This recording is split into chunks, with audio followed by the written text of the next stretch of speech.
I'm Shannon Lawler. I am the acting senior beauty editor here at Marie Claire. And today I am joined by Jennifer Rock, who is the founder and CEO of Skingredients and the Skin Nerd and general fountain of knowledge when it comes to skincare. So Jennifer, thank you so much for joining us. Hi, Shannon. Thank you for having me. No problem. Honestly, my pleasure, because today we're going to talk all about a topic that I know that you are so knowledgeable on, which is cleansing, and it's how cleansing affects skin aging. If it does, how to deal with it, and just a general conversation about it, really, because I think it's something that a lot of people subconsciously think about, which we will get into shortly. But first of all, I just want you to kind of discuss from your expert insight the general importance of cleansing in a skincare routine, because it is the basis of a great routine, right? You just answered it. That's exactly it. So I think there's so many areas of skincare that thankfully have evolved. Science and data is just at our disposal now, which is amazing for consumers and for brands alike, for our clients. But cleansing is still part of the holy grail. It's the fundamental, it's the bookend. So if I could encourage people to simply cleanse every day and put an SPF on every day as the key, as the core, as the absolute must-dos, then that's the truth and how you can look after the skin. The reality is that the skin is an organ. Whether you're at home all day, whether you're out and about, it's undeniable. There's going to be oil secreted or a lack of oil secreted. Your skin will hopefully desquamate itself to a degree, depending on your age, which we'll talk about. There's going to be pollution and debris and dust, and it's just inevitable that those tiny little microparticles will reside on the surface of the skin. Sometimes they penetrate through, cause inflammation. So it's really important, particularly at nighttime, it's really important to truly and thoroughly literally cleanse the day away. So for me, cleansing is a non-negotiable, if you will, in skincare, but it's probably the unsexy part of skincare, where SPF and retinols and actives get their airtime. Cleansing is seen as the not so fun piece, but as you said, it's crucial, it's hardworking, it allows those other steps to work a hell of a lot better, and it really does help with skin health. So why do you think it is then that as we get older, I mean, we've kind of discussed this before, but as we get older, I feel like that there's less of a focus on cleansing. We think that as we age, cleansing isn't so important. Why do you think that is? Yeah, it's an interesting question. I think perimenopause and menopausal skin, thankfully, is getting celebrated and spoken about so much more, because it's an awful lot of the clients and the customers that we would deal with on the daily. It's our reality.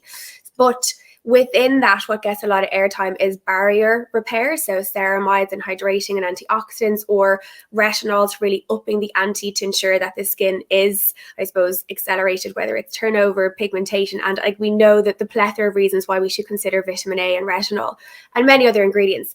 But because they get so much airtime, I think cleansing is left to the side by default, whereas I'd really encourage people to see cleansing for all ages, but particularly as we move into that time of life where there's 30s, 40s, 50s, 60s, 70s, 80s, 90s, your skin isn't exfoliating itself like it once was. So there's two ways to look at cleansing as we choose to do so in the Skin Nerd.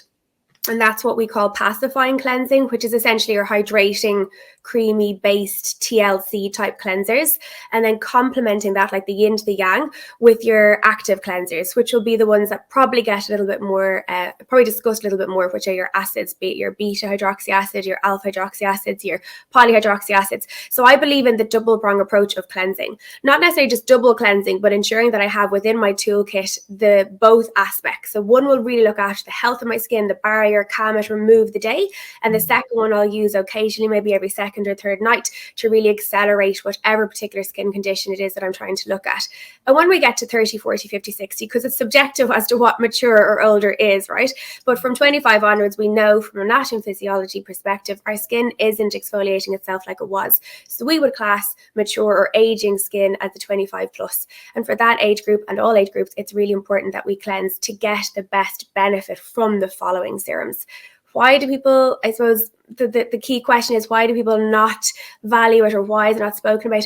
It could be the fact that we speak about dryness, barrier, irritation, aging, as opposed to the cleansing step being imperative to all of the following steps. Yeah.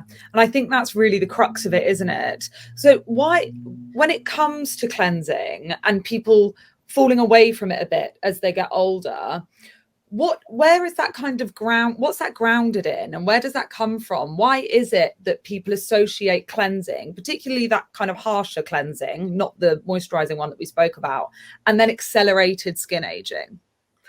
I think cleansing in general, people have a misconception, and I suppose I would have described it in years gone by as an epidemic of over cleansing or over exfoliation, because they can go side by side.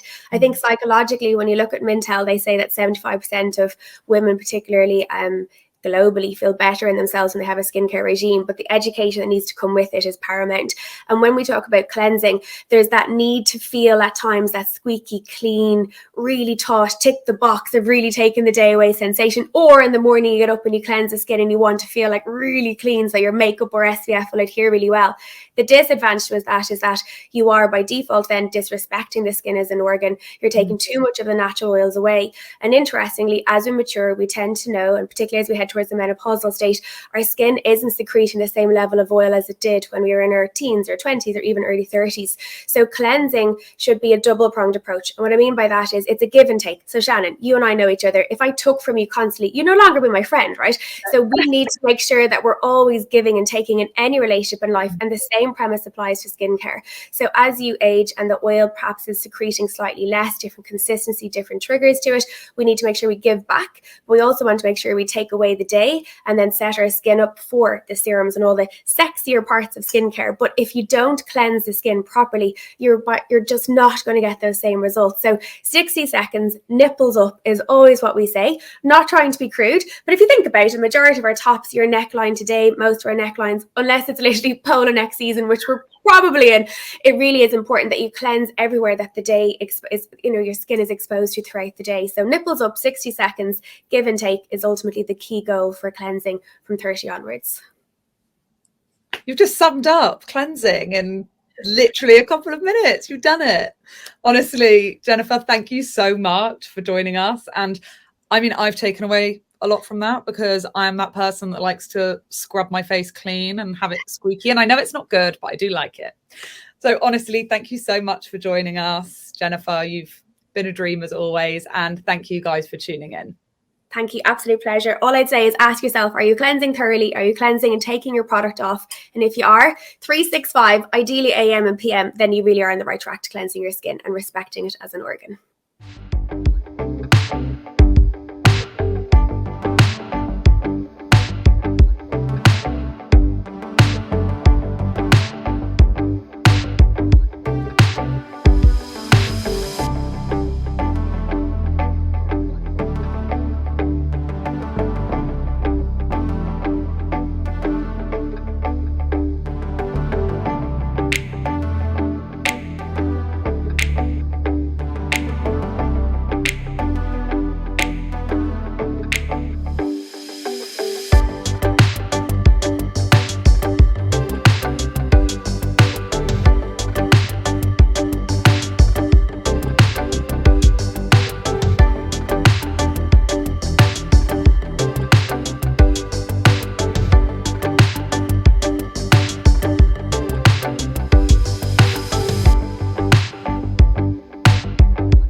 Hi everyone, I'm joined by Alice Hart-Davis, who, as we all know, is a true beauty authority in advancements in skincare and treatments.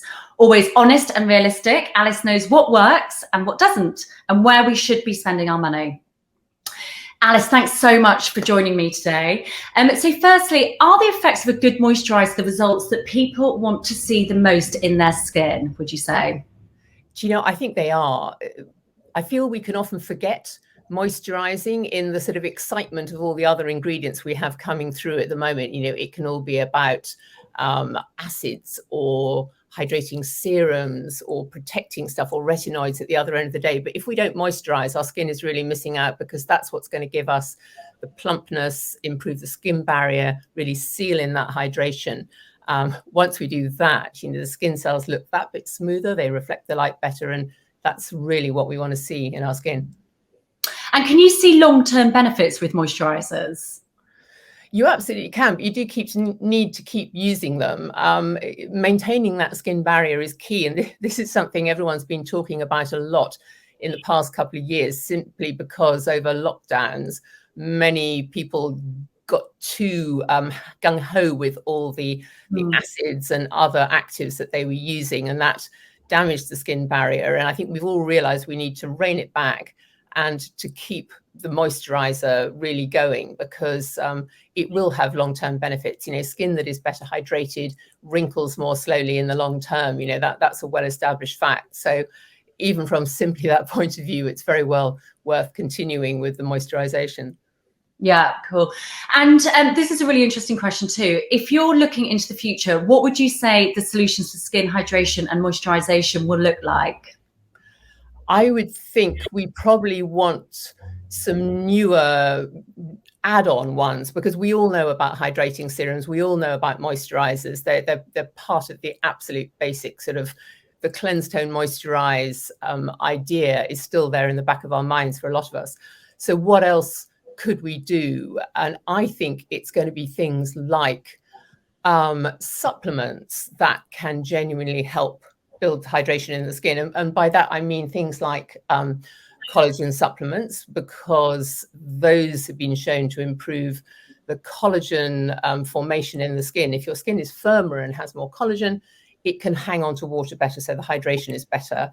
You can do that with collagen supplements. I went through a trial with a vitamin C supplement, a liposomal vitamin C supplement that I took for months. It whacked my hydration levels up so high. I've not dared stop taking it ever since. It was about 4 years ago. No, seriously, I take it every day. And then things like, there's a really interesting one I was trying this summer, which is a gut health supplement. So it's working on the microbiome. And by improving the microbiome, the company's clinical research has been measuring 7 signs of aging on the skin on women aged 30 to 60 over the course of 12 weeks. And it showed that they had many skin improvements, presumably from taking the supplement, as that was the only thing they were doing differently. And one of the key ones there was hydration. So that's really exciting. I think that by improving our gut health, which we all know we need to do and we want to do for the massive, global, all over ourselves health benefits that we need, that you can actually help moisturize your skin too. Yeah, that's really interesting. Do you take probiotics every day? They're a special mix of probiotics, postbiotics, prebiotics, maybe not. There are two of the three. I get a bit hazy, but this is a particular mix. I don't know if you want me to name the brand, but because they've got the clinical research behind it, I've been taking that with some dedication, and I have been seeing improvements in my skin. I've just done a Visier thing, and it's that and the company's skincare. Somehow it's made a really good improvement over the summer, at a time when I haven't actually been doing any hydrating or other tweakments. So yeah, that's really interesting, Alice. So in terms of injectable moisturizers and skin boosters, what would you say you'll see in the future in terms of moisturization? Yeah, I mean, these have been massively popular. You know, it's a whole category of tweakment, if you like. They're not fillers, but they're made from hyaluronic acid and amino acids. They're injected quite superficially in the skin. This is things like Profilo, like Folite, like Restylane skin boosters, like Belotero Revive. You know, so there are lots of different brands, and they all prickle these things into the skin, and it sits there beneath the skin. It's like having a hydrating serum below the surface of your skin that is there for a month or two, genuinely stimulates remodeling of the skin. I mean, these things are more properly called bioremodeling agents, and that improves collagen, improves hydration, etc., etc. So you've got things like that, but then that does involve, they do involve needles. A lot of people aren't keen on that. So there are treatments like mesotherapy, which can often use a kind of needle stamp, which is a much gentler way. It's a bit akin to home microneedling to get that hydrating substances a little bit deeper into your skin. And then there are some companies which have, I mean, these things, the other thing I wanted to mention, that some companies, what they've been doing is creating like little patches. They look like those stick-on eye patches, but on the underside, they have a lot of little prickly darts, and they're tight, but they just penetrate the surface of the skin enough that you wipe them on, then you take them off and put on a hydrating solution, which obviously gets that little bit deeper into the skin. And interestingly, those ones are called by a firm called Radara. They are still available, but there've been a couple of other companies that since have made even cleverer ones where the patches had the little darts under them, but the darts were made of compressed hydrating and skin renewing ingredients. So when you prickle them into your skin, you press them on, they just felt like a very light sort of prickle. Those ingredients then dissolved in the moisture in the top layers of your skin into the skin and produced amazing results by the company's clinical trials. But two of the brands that I know I was writing about 3 years ago, they're not available anymore. So I suspect they were maybe ahead of their time, but I think we make it back to that. You know, we're keen enough to lie on those bed of nails acupuncture mats, you know, aren't we? So this is kind of skincare equivalent, but it is actually breaking the surface of the skin, but in such a minor way, but to get genuinely effective ingredients right into the skin. And I think it will be telling that kind of story and getting it across that will be very interesting in future. Yeah, that's so interesting. Thank you so much, Alice. And there's just one more question. There are a lot of brands watching this. So what is your top tip for skin innovation moving forward? You're all innovating like mad anyway. I think the key thing is getting your messages across to the consumer, because the trouble is the market is utterly saturated. We all know that.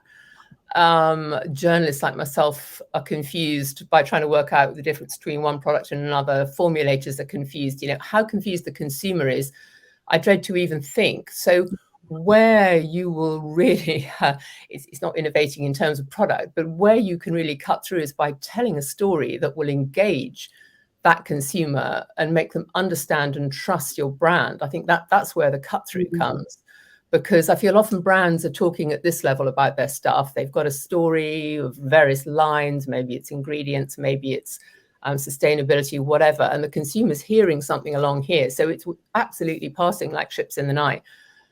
And then we end up sort of following whatever some celebrity has picked up, and everybody wants to know what journalists like me think, whether this celebrity skincare is amazing. And you think this is all completely off the subject. But if as brands, you can communicate effectively with your audience in a way that they will understand and trust you, I think that's where the real cut through will be. Absolutely. Thank you so much, Alice. It's absolutely fascinating. Thank you for your time. You're so welcome.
everyone. I am joined with none other than Dija Ayodele, skincare expert, founder of the Black Skin Directory, and we are here to talk all things retinol. It's beauty's superhero ingredient, but with it comes a few myths, let's say. So I'm here with Dija, and we're going to talk all about the myths around retinol, and we're going to put some of them to bed. So Dija, thanks so much for joining me. No, my pleasure. Thank you for having me. Yes, retinol, there are a lot of myths. So yeah, let's get into it. Let's get into it. Okay, first of all, I want to talk about something that is probably one of my most asked questions as a beauty editor, which is what age should I start using retinol? And I guess that kind of leads us on to the first myth, which is that retinol use has an age restriction. Yeah, I mean, that is a total myth in terms of there isn't a particular magic age that you should start using retinol. You don't get to this age and go, yes, today's the day. Retinol use is very much dependent on the state of your skin, the condition of your skin, the type of complaints you're facing, you know, and so on and so forth. Definitely you wouldn't give retinol to a child, you know, say someone under 16, but I would generally say for most people, somewhere in the mid-20s is a good place to start if they wanted to include a retinol into their skincare routine. And I think a lot of people think that they're kind of like, it's too late for them to start using retinol as well, that they're too old, it's too late, the moment's gone. What's your kind of take on that? Is there too late? I mean, there's no such thing as the moment's gone. I think it's never too late to look after yourself and look after your skin. You're always going to see some good and decent results from using a retinol, no matter when you start. Obviously, we prefer for people to start earlier because it's a very good skin maintenance product and a preventative product as well. However, if you get to it a bit later in life for any particular reason, that's fine too. You'll still see some benefits, as I say. That's good, because it also kind of brings us on to the next point. Yeah. I think the reason that people ask that question so much is because they think that retinol is only good for skin aging, which I think is a pretty big myth. And I think I know that you have some thoughts views on that as well. Yeah, I mean, for starters, retinol was not invented for skin aging issues, so that puts that one to bed. You know, it was obviously first invented as a medicine, and one of the things that was noticed as a result of it was that it was actually very good at dealing with things like the traditional signs of aging that we see, fine lines and wrinkles. But obviously, if you're looking at that, we all know that, for example, on black skin, the first sign of aging, or the first signs of aging rather, is more about pigmentation and mottledness of the skin rather than lines and wrinkles. So across different ethnic groups, that's different anyway. So it's not the only thing you use retinol for. You can use retinol for achieving a clearer skin tone. You can use retinol for a smoother and more radiant skin, for dealing with skin texture, for regulating oil control, as well as things like plumping and stimulating collagen in the skin. So it has a whole host of benefits alongside its medical uses of dealing with things like breakouts and acne and that sort of thing. Yeah, I guess that is why it is beauty superhero ingredient, isn't it? Yeah. It's a heavy hitter. It does quite a lot of things. Actually, therefore, speaking of it being a heavy hitter, the third and final myth, I think, obviously there are loads of myths. We could talk about myths around retinol for days, but I think the other really big one is that people think the higher they go in the strength, so the higher the percentage on the bottle, the better their results are going to be. Yeah, there is no need for people to do that. I think your use of retinol is based on the quality and condition of your skin and the complaints that you are facing. If your skin is fairly normal, ticking over, there is no need to go for a very, very high strength. You're going to cause yourself more problems because, you know, you'll experience things like irritation, skin dryness, and all that sort of thing. You're better off going for a middle of the road one that really helps to maintain the quality of your skin and gives you a very pleasant experience in using it. So for me, generally, I prefer for people to start lower and work on the ladder system upwards if needed, or stay at a position where they're comfortable and their skin is comfortable. It's a bit of a misconception and a myth in society that, you know, the larger something else, the bigger it is, the better it is. It doesn't work like that with skin, I'm afraid. And that's kind of across the whole skin industry, isn't it? That people think the bigger the better with skin. Yeah, absolutely. And it really takes away that ability for you to allow your skin to function normally and to do the things it's supposed to do, because you're always hitting it with things that are quite aggressive, and skin doesn't need so much aggression, actually. Oh, well, Dija, thank you so much. As I'm sure you know, if you get me and Dija in a room together, we will chat retinol all day. So all of the other retinol myths that are out there, of which there are tons, we'll have to save those for another day. For sure, definitely. Thank you so much, Dija. Thanks so much. My pleasure. Thanks for having me.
Hi everyone, so this session is about how to see through greenwashing. I'm talking to Jessi Baker MBE, founder and CEO of Provenance, the software solution for sustainability communications that help ethical businesses and organisations back up their initiatives with data so that they can add credibility to their sustainability. So thanks so much, Jessi, for joining us today. Now, research shows that sustainability buzzwords, ambiguous language and unproven claims are leaving shoppers confused and sceptical, and even preventing them from shopping more sustainably. Now, people are educating themselves very, very quickly. How can brands catch up and rebuild their trust, Jessi?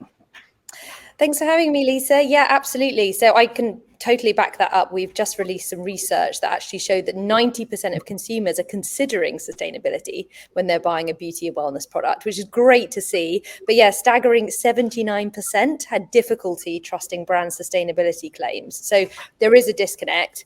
I think what's great is we're seeing that the market is showing that brands with purpose and sustainability at the fore are winning. So brands are piling in, and top recommendation is, if you're not investing in sustainability as a brand, you really should be, because it's absolutely direction of travel.